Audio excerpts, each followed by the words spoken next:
saya Restu Utomo, NIM saya 1422200054. Prodi saya S1 Manajemen Malam. Oke, kali ini kita akan membahas tentang perseroan terbatas atau lebih dikenal dengan singkatan PT.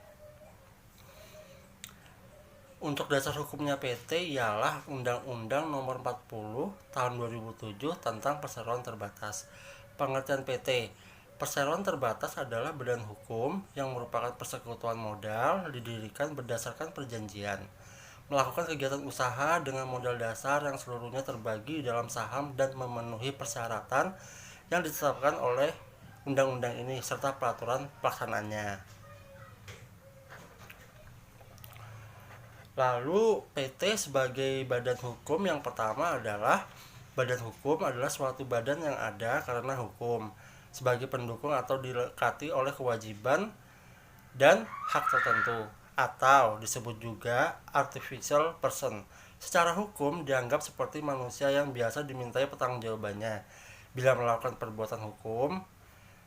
PT merupakan organisasi teratur, memiliki kekayaan sendiri, melakukan hubungan hukum, serta mempunyai tujuan tertentu. Dan yang kedua, badan usaha yang berbadan hukum dapat langsung bertindak keluar untuk membuat perjanjian, memiliki aset, tidak bergerak atau tanah atau bangunan, serta dituntut dan menuntut di muka pengadilan. Perbuatan hukum keluar tersebut cukup diwakili oleh organ badan hukum tersebut. Selanjutnya, untuk maksud dan tujuan dan bidang usaha. Yang pertama yang perlu saya jelaskan, tujuan untuk didirikan PT adalah untuk mencari keuntungan atau laba. Dan yang kedua, maksud dan bidang usaha PT dimuat dalam anggaran dasar PT bidang usaha. Dapat dilihat di KBLI atau Klasifikasi Baku Lapangan Usaha Indonesia. Berdasarkan Peraturan Kepala Badan Pusat Statistik Nomor 19 Tahun 2017 tentang perubahan atas Peraturan Kepala Badan Pusat Statistik Nomor 95 Tahun 2015 tentang Klasifikasi Baku Lapangan Usaha Indonesia. Selanjutnya, tempat kedudukan PT. PT dapat memilih tempat kedudukan di setiap kota atau kabupaten. Untuk jangka waktu berdirinya PT, pada dasarnya PT dapat berdiri untuk jangka waktu yang tidak terbatas. Namun, pendiri dapat menetapkan jangka waktu tertentu pada saat pendirian. Selanjutnya, organ PT. Organ PT, perseroan adalah rapat umum pemegang saham, direktur, dan dewan komisaris. Untuk organ PT penjelasannya mungkin begini. Yang pertama, rapat umum pemegang saham yang selanjutnya disebut RUPS adalah organ perseroan yang mempunyai wewenang yang tidak diberikan kepada direksi atau dewan komisaris dalam batas yang ditentukan dalam undang-undang ini dan atau anggaran dasar. Dan yang kedua, direksi adalah organ perseroan yang berwenang dan bertanggung jawab penuh atas pengurusan perseroan untuk kepentingan perseroan sesuai dengan maksud dan tujuan perseroan serta mewakili perseroan baik di dalam maupun di luar pengadilan sesuai dengan ketentuan anggaran dasar.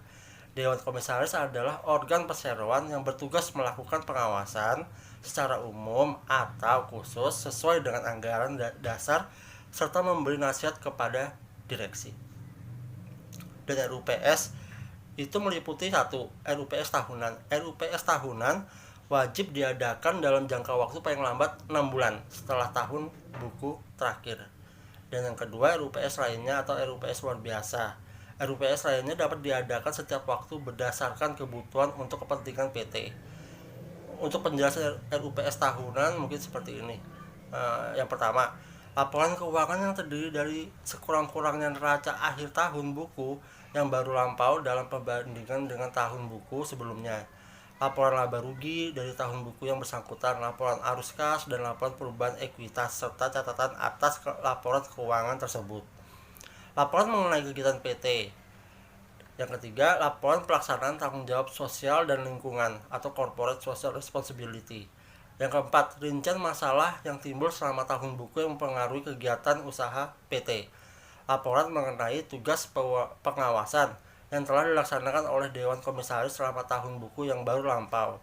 Yang keenam, nama anggota direksi dan anggota Dewan Komisaris. Yang ketujuh, gaji dan tunjangan bagi anggota direksi dan komisaris. Itu merupakan RUPS tahunan. Selanjutnya direksi. Direksi itu meliputi orang yang menjabat sebagai anggota direksi disebut direktur.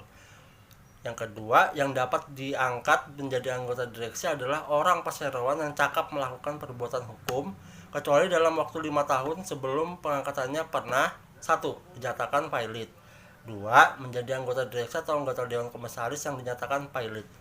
Yang ketiga, dihukum karena melakukan tindak pidana yang merugikan keuangan negara atau berkaitan dengan sektor keuangan.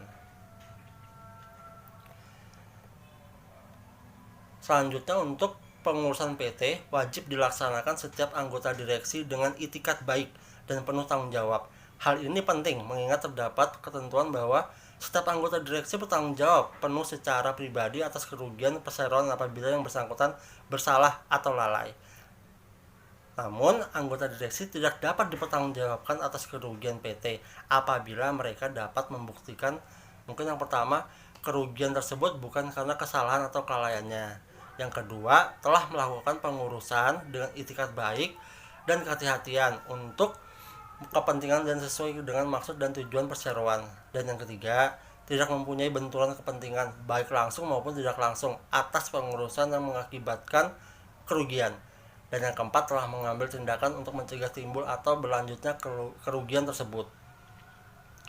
Untuk komisaris atau dewan komisaris, tugas untuk komisaris melakukan pengawasan secara umum atau khusus sesuai dengan anggaran dasar terhadap PT atau direksi.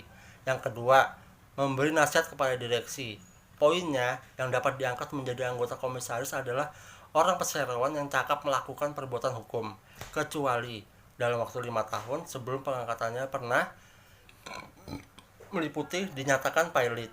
Selanjutnya, menjadi anggota direksi atau anggota dewan komisaris yang dinyatakan pilot.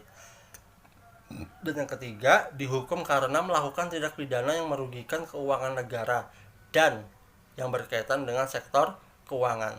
Untuk macam-macam PT adalah 1. PT tertutup, kedua PT terbuka atau PT TBK, yang ketiga PT penanaman modal asing atau PT PMA, dan yang keempat PT Persero. 1. PT tertutup adalah tidak menjual sahamnya kepada masyarakat luas atau hanya orang-orang tertentu saja yang bisa ikut bertindak sebagai investor atau penanam modal. Yang kedua, PT terbuka atau PT TBK, perseroan yang melakukan penawaran umum saham di pasar modal sesuai ketentuan peraturan perundang-undangan di bidang pasar modal. Jadi, sahamnya ditawarkan kepada umum, diperjualbelikan melalui bursa saham, dan setiap orang berhak untuk membeli saham perusahaan tersebut. Itu yang dimaksud dengan PT terbuka. Selanjutnya, PT penanaman modal asing atau PT PMA. Poinnya 1. Berdasarkan pasal 1 angka 3 Undang-Undang Nomor 25 tahun 2007 tentang penanaman modal menyatakan bahwa penanaman modal asing adalah kegiatan menanam modal yang melakukan usaha di wilayah negara Republik Indonesia yang dilakukan oleh penanam modal asing, baik yang menggunakan modal asing sepenuhnya maupun yang berpatungan dengan penanaman modal dalam negeri. Yang keempat, PT Persero, PT yang merupakan perusahaan negara. Perusahaan merupakan BUMN yang minimum 51% atau seluruhnya sahamnya dimiliki oleh negara melalui penyertaan modal secara langsung. Untuk modal PT ada 3 pengertiannya. Yang pertama, modal dasar adalah seluruh nilai nominal saham perseroan yang disebut dalam anggaran dasar. Modal dasar perseroan pada prinsipnya merupakan total jumlah saham yang dapat diterbitkan oleh perseroan. Mengenai modal dasar perseroan terbatas, pasal 32 Undang-Undang PT mengatur sebagai berikut. Yang pertama, modal dasar perseroan paling sedikit 50 juta rupiah. Selanjutnya, modal ditempatkan atau modal ditempatkan adalah jumlah saham yang sudah sambil pendiri atau pemegang saham, dan saham yang diambil tersebut ada yang sudah dibayar dan ada yang belum dibayar. Jadi modal ditempatkan itu adalah modal yang disanggupi pendiri atau pemegang saham untuk dilunasinya, dan saham itu telah diserahkan kepadanya untuk dimiliki. Selanjutnya, modal disetor. Modal disetor itu ada beberapa bagian. Yang pertama, modal disetor adalah modal yang sudah dimasukkan pemegang saham sebagai pelunasan pembayaran saham yang diambilnya sebagai modal yang ditempatkan dari modal dasar perseroan. Jadi, modal disetor adalah saham yang telah dibayar penuh oleh pemegang atau pemiliknya. Yang kedua, pasal 33 Undang-Undang PT sebagai berikut. 1. Paling sedikit 25% dari modal dasar sebagaimana dimaksud dalam pasal 32 harus ditempatkan dan disetor penuh. Yang kedua, modal ditempatkan dan disetor penuh sebagaimana dimaksud pada ayat 1, dibuktikan dengan bukti penyetoran yang sah. Dan yang ketiga, pengeluaran saham lebih lanjut yang dilengkapi setiap kali untuk menambah modal yang ditempatkan harus disetor penuh. Itu semuanya pengertian dari pasal 33 Undang-Undang PT. Untuk selanjutnya, untuk syarat pendirian PT ada 3. Pertama, didirikan minimal 2 orang atau lebih. Dan yang kedua, akta notaris. Dan yang ketiga, harus memiliki izin-izin. Meliputi sebelum mendirikan sebuah PT, diperlukan pembuatan kesepakatan antara calon pendiri sebelum ke notaris.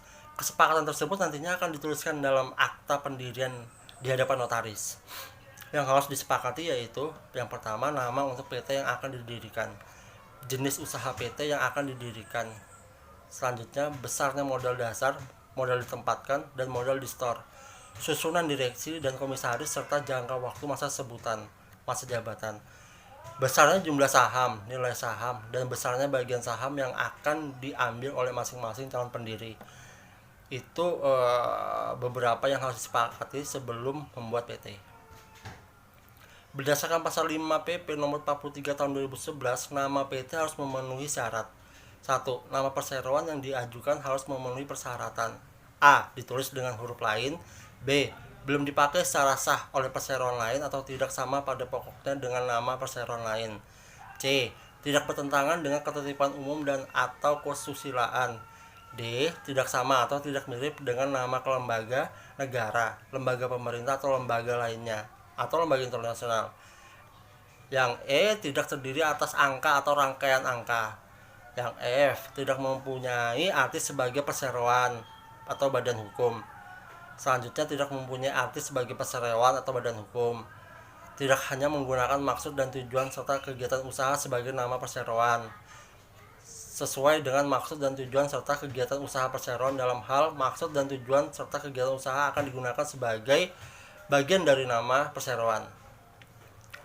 Selanjutnya, untuk pembuatan akta pendirian dan anggaran dasar PT. Pendiri PT ditandai dengan pembuatan akta pendirian. Akta pendirian adalah akta yang dibuat di hadapan notaris yang memuat 2 hal besar, yakni anggaran dasar dan keterangan lain berkaitan dengan pendirian perseroan. Anggaran dasar PT berisi tentang pasal 15. Yang pertama, anggaran dasar sebagaimana dimaksud dalam pasal 8 ayat 1 memuat sekurang-kurangnya A. Nama dan tempat kedudukan perseroan, maksud dan tujuan serta kegiatan usaha perseroan, jangka waktu berdirinya, besarnya jumlah modal dasar atau modal ditempatkan, jumlah saham atau klasifikasi saham apabila ada berikut jumlah saham untuk tiap klasifikasi, nama jabatan dan jumlah anggota direksi, penetapan tempat dan tata cara penyelenggaraan, tata cara pengangkatan atau penggantian atau pemberhentian anggota direksi dan dewan komisaris, dan yang terakhir tata cara penggunaan laba dan pembagian dividen. Itu anggaran dasar PT. Keterangan lain sebagaimana dimaksud memuat sekurang-kurangnya A. Nama lengkap, tempat dan tanggal lahir, pekerjaan, tempat tinggal dan kewarganegaraan pendiri perseorangan atau nama atau tempat kedudukan. Yang B. Nama lengkap, tempat dan tanggal lahir, pekerjaan, tempat tinggal, kewarganegaraan anggota direksi dan dewan komisaris. Yang C. Nama pemegang saham yang telah mengambil bagian saham, rincian jumlah saham dan nilai nominal saham yang ditempatkan dan di store. Setelah mendatangi akta pendirian dan di hadapan notaris, membuat surat izin domisili, NPWP perusahaan, bukti store modal, kemudian setelah dokumen lengkap, maka menunggu terbit SK dari Kementerian Hukum dan HAM.